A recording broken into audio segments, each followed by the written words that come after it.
যে খবর পাওয়া যাচ্ছে, পুলিশের পাল্টা গুলিতে জখম হয়েছে প্রভাস মণ্ডল। বারুইপুরে ধৃত প্রভাস মণ্ডলের মৃত্যু। আত্মরক্ষায় প্রভাসকে গুলি পুলিশের। প্রভাসকে নিয়ে সূর্যপুরে পুনর্নির্মাণে যায় পুলিশ। পুলিশের আগ্নেয়াস্ত্র ছিনিয়ে পালানোর চেষ্টা করে প্রভাস। আরো একবার জানাই, বারুইপুরে ধৃত প্রভাস মণ্ডলের মৃত্যু। বারুইপুরে যে ঘৃণ্য ঘটনা, নাবালিকাকে ধর্ষণ করে খুনের ঘটনা, সেই ঘটনাতে ধৃত প্রভাস মণ্ডল, তার মৃত্যু। আত্মরক্ষায় প্রভাসকে গুলি পুলিশের। প্রভাসকে নিয়ে সূর্যপুরে পুনর্নির্মাণে যায় পুলিশ। পুলিশের আগ্নেয়াস্ত্র ছিনিয়ে পালানোর চেষ্টা করে প্রভাস।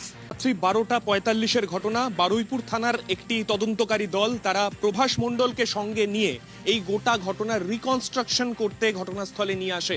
মূলত এই ধরনের ঘটনা ঘটলে কে বা কার কি ভূমিকা ছিল, কে কিভাবে এই গোটা অপরাধে মদত দিয়েছে, এই গোটা বিষয়টা বোঝার জন্য রিকনস্ট্রাকশনের প্রক্রিয়া পুলিশের তরফে করা হয়ে থাকে। এবং ঠিক সেই কারণে অভিযুক্ত প্রভাস মণ্ডলকে সঙ্গে নিয়ে এই জায়গাতে যেখানে ঘটনাস্থল, সেইখানেই পুলিশ এসে পৌঁছয়। সেখানে রিকনস্ট্রাকশনের প্রক্রিয়া পুলিশ শুরু করে এবং পুলিশের তরফে যেটা দাবি, ঠিক সেই সময় প্রভাস মণ্ডল পুলিশের একটি রিভলভার ছিনিয়ে সেখান থেকে ঘটনাস্থল থেকে পালানোর চেষ্টা করে। এবং যদি তুমি গোটা জায়গাটা দেখো, যে জায়গা রেল লাইনের পাশে একটা পুরো বাদা অঞ্চল, পুরোপুরি চারদিকে জঙ্গল রয়েছে, পুকুর রয়েছে, বিভিন্ন অনেকগুলি পুকুর রয়েছে পরপর, এই জায়গা কিন্তু পুরো কার্যত জনমানব শূন্য। সেইখানে যখন পুলিশ এই রকম একটা পরিস্থিতির মুখোমুখি হয়, পুলিশের তরফে পাল্টা আত্মরক্ষার্থে গুলি চালাতেও পুলিশ বাধ্য হয় এবং সেই গুলিতে ঘটনাস্থলে আহত হয় প্রভাস মণ্ডল।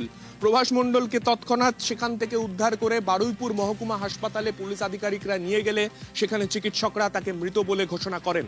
গোটা ঘটনায় পুলিশের গুলিতে একজন অভিযুক্ত, যিনি প্রধান অভিযুক্তদের মধ্যে একজন, সেই প্রভাস মণ্ডলের মৃত্যু কার্যত এই মুহূর্তে সব থেকে বড় খবর। কেননা এই জায়গা, যে জায়গা থেকে এই গোটা অপরাধ সংগঠিত হয়েছিল, সেই অপরাধ ঠিক কিভাবে ঘটেছিল সেই বিষয়টা জানতে পুলিশ যখন তাকে ঘটনাস্থলে নিয়ে আসে, সেক্ষেত্রে পুলিশের ওপর গুলি চালানোর ঘটনা ঘটেছে এবং তার মধ্যেই পুলিশকে বাধ্য হয়ে পাল্টা আত্মরক্ষার্থে গুলি চালাতে হয় বলে পুলিশ সূত্রে দাবি করা হচ্ছে।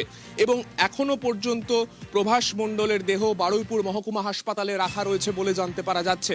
এখন এটাই দেখার, এই গোটা বিষয়ে তদন্ত করে আর কি নতুন তথ্য উঠে আসে, কিভাবে এই গোটা ঘটনার যে রিকনস্ট্রাকশনের প্রক্রিয়া যেটা পুলিশ শুরু করেছিল, যেভাবে এই গোটা ঘটনার তদন্ত এগোচ্ছিল, সেই রিকনস্ট্রাকশনের প্রক্রিয়ায় বা পুলিশ এরপরে ঠিক কিভাবে এগিয়ে নিয়ে যায়, এখন আমাদের প্রত্যেকেরই নজর রয়েছে সেদিকে।